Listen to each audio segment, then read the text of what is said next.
Hey guys, so today I'm going to be answering a question a lot of you guys have been asking me in my YouTube streams, which is, which agent is best for hard carrying in Valorant? And so the answer I always give you guys is you can carry with any agent, but the purpose of this video is going to be giving you the current best agents in each role. So these are obviously my opinions, and this is also not pro play. So if I answered the same question, but in the pro scene, it would be completely different. So understand that.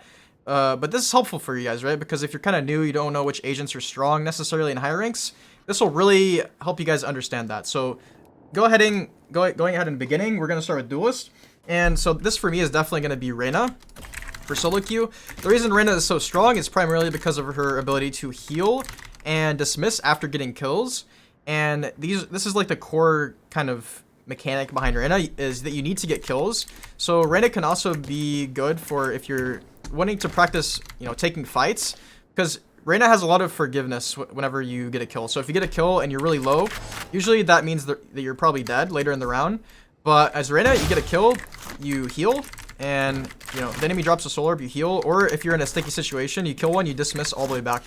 And so really what this allows you to do is play really aggressive on both attack and defense.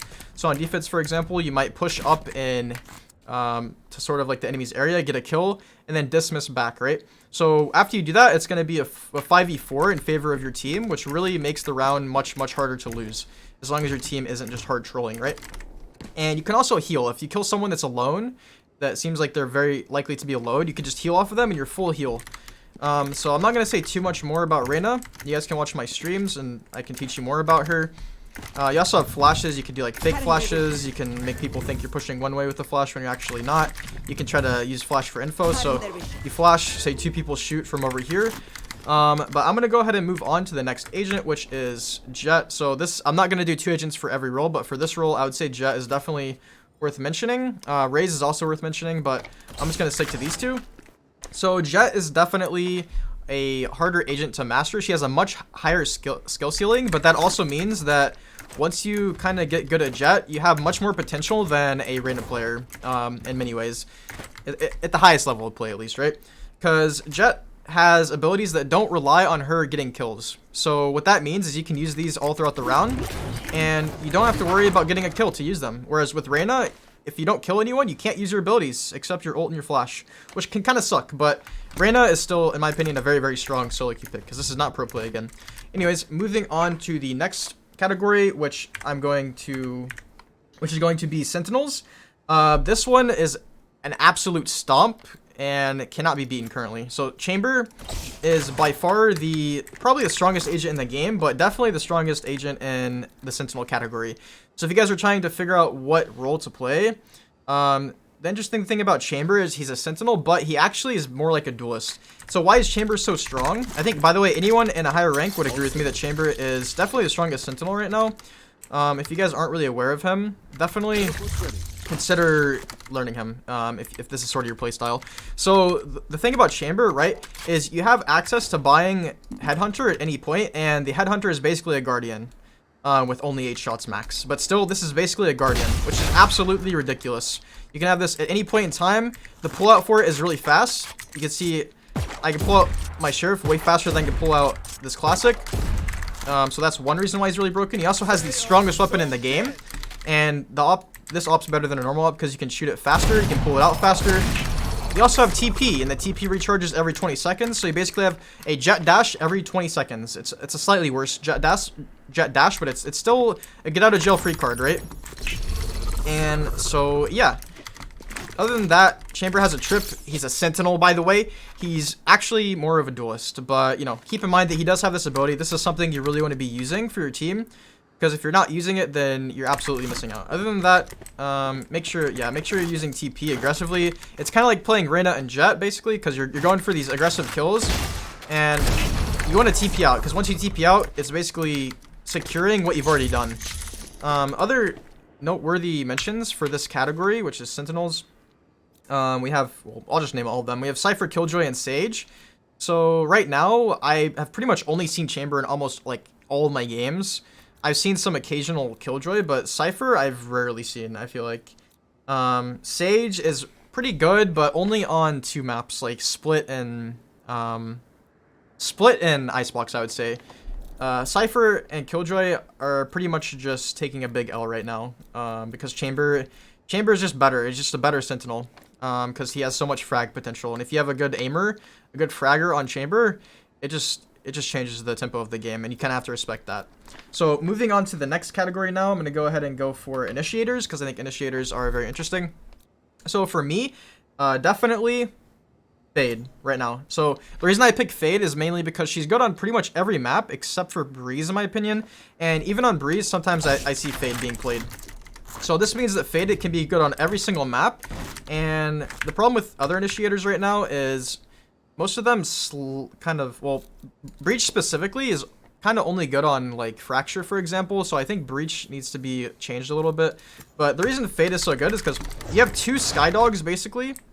And whenever you're using this ability, you really want to make sure that you are kind of maneuvering it. Oops. You want to make sure that you're maneuvering it with your mouse, right?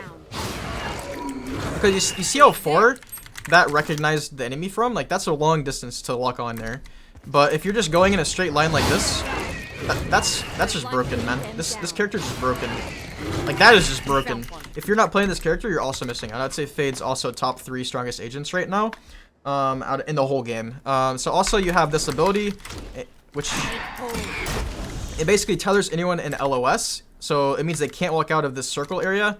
They take 75% or 75 decay damage, or half of their health, and they're also deafened. So it's pretty broken. You also have your ult, which is basically just a better Breach ult, and yeah, she's just really strong. You have the dart. It's kind of like Sova dart, but much more unique and kind of easier to use, honestly. So yeah, if you're not playing Fade, you're missing out. Let's talk about the other initiators real quick. So again, Breach is really good for Fracture, but again, Fade's also really good on Fracture. So you can kind of pick between these two for Fracture. But other than that, another noteworthy mention is definitely KO. KO and Skye are very good, I'll be honest. Like, you can play either of these on pretty much any map. But I think meta-wise and just objectively, I'd say Fade's probably stronger than Skye, definitely. KO is also pretty meta. He's pretty strong, and I would also suggest playing him. You have one of the best flashes in the game here, the pop flash. You can flash like that, like I just did, or you can flash kind of behind yourself, and then, you know, peek with it. And that really is a nice flash you can peek with. You have this knife you can throw to stop enemy abilities or enemy ults, prevent them from using abilities. So if a Sova's droning, for example, you throw a knife, it stops them. They can't shoot it through the wall, and it goes through the wall to disable people. You also have your ult, you have Molly, make sure you're using those. But moving on to the last category, which is going to be, controllers. I would say right now, I would say Omen is probably S tier. Brim and Omen are definitely S tier for controller. But the reason that I pick Omen is because this video is about who has more carry potential, right? And I think for Omen, he has more carry potential because of his movement abilities. So his TPs, right? He has 2 ability TPs, and he also has an ults TP, which can be really good for swapping between sites easily. Or the new thing that you can do that I kind of have seen is ults, look down at the ground, and then pick up the spike. And then the enemies are just so confused. Like, they don't understand. People in low elo are not going to know that this is a mechanic. And you also have this completely broken flash that you can use. Make sure you don't flash your teammates. I always say that. But look at this. This is ridiculous. This flashes everyone and their moms. Like, how are they supposed to compete? You can't compete with it. It only doesn't flash 2 of them on the outskirts. Like, if you throw this flash anywhere near someone, they can't play the game. Like, look at that. How is that person blind? Let me know in the comments. How is he blind? I would be molding. How did I get Omen blinded? It's not on my screen. Like, hello? Anyways. You know, Brim is also, these two are pretty equal, but I think for carry potential, Omen definitely has that potential. Because, like, here, for example, you do one of these, TP, you tell Fade, like, yo, can you ult them, blind them, and then I'll TP behind them. Like, you have a lot of potential as Omen. So, other controllers, Viper's definitely stronger on Breeze, and probably on Icebox as well, than these two, but for every other map, these two are stronger. Astra is kind of an L right now. If you play Astra, she's nerfed. You can definitely play her, but I think that objectively, Brim and Omen are stronger, and that's why we kind of see them mostly. If you're really trying to coordinate with your team, you can play some Astra, but again, I think Omen for controllers is just best. Make sure to use your smokes as well. That's an important part of playing controller. With Brim, yeah. He's kind of the same thing, except you have lineups, you have one more smoke, you have a stim beacon to throw on your team, and you have an ult you can really play around with. So, hey guys, hopefully you enjoyed this video. I kind of wanted to just let you guys know my opinion, because you guys are kind of asking me this question. What agent's best for solo carry? By the way, it's any agent you want to play. Any of these agents you can master. The most horrible ones that people shit on all the time, Phoenix, Neon, Astra, like the worst agents in the game, you can still play. Cypher, you can still play them, and you can still be really good at them. So these are the top picks. So if you pick the top picks, the strongest picks currently, you're going to have even more ease mastering that agent, just because it's currently a meta or you know, a commonly picked agent, which kind of infers that it's very strong. So hopefully you guys enjoyed. If you have any other questions, leave them in the comments. Catch me on my live stream on YouTube, and peace. Love you guys.